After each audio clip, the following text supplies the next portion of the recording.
ఏ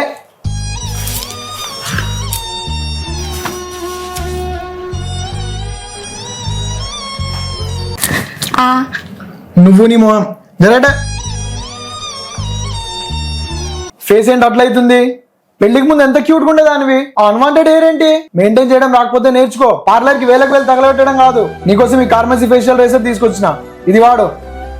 మా వారు చెప్పినప్పటి నుంచి నేను కార్మసీ ఫేషియల్ రేజర్ ని యూజ్ చేయడం స్టార్ట్ చేశాను. ఈ బ్లేడ్ కి ఉన్న జిగ్జాగ్ డిజైన్ కట్స్ ని తగ్గిస్తుంది అండ్ ఇది anti slip grip. Shaving just surface hair ని మాత్రమే కట్ చేస్తుంది. హెయిర్ గ్రోత్ మన జీన్స్ మీద డిపెండ్ అయి ఉంటుంది. మనం షేవింగ్ కి ముందు ఏదైనా మాయిశ్చరైజర్ ని ఫేస్ కి అప్లై చేసి జస్ట్ 45 డిగ్రీ యాంగిల్ లో టిల్ట్ చేస్తే చాలు, స్మూత్ గా గ్లైడ్ అయిపోతుంది. ఒక్క స్వైప్ లోనే ఎంత క్లీన్ గా ఎగ్జాక్ట్ గా కట్ చేస్తుందో కదా. అంతా అయిపోయాక ఫేస్ వాష్ చేసుకుంటే గ్లో ఎంత బాగుందో మీరే చూడండి. ఇప్పుడు నేను కార్మసీ ఆఫ్టర్ షేవ్ రోల్ ఆన్ ని యూజ్ చేస్తున్నా. ఇది ఇన్స్టెంట్ గా కూలింగ్ ఎఫెక్ట్ ని ఇస్తుంది. ఇది నా ఫేవరెట్. సో మిత్స్ ని ఫాలో అవ్వకుండా ఇంట్లోనే మీ గ్లో తెప్పించుకోండి. Look at the difference. మీకు కూడా ఈ ప్రొడక్ట్ కావాలనుకుంటే అమెజాన్, ఫ్లిప్కార్ట్, నైకా, పర్పుల్ లో అవైలబుల్ గా ఉంది. And guess what? In Hyderabad, you can get it in just 2 hours on Purple.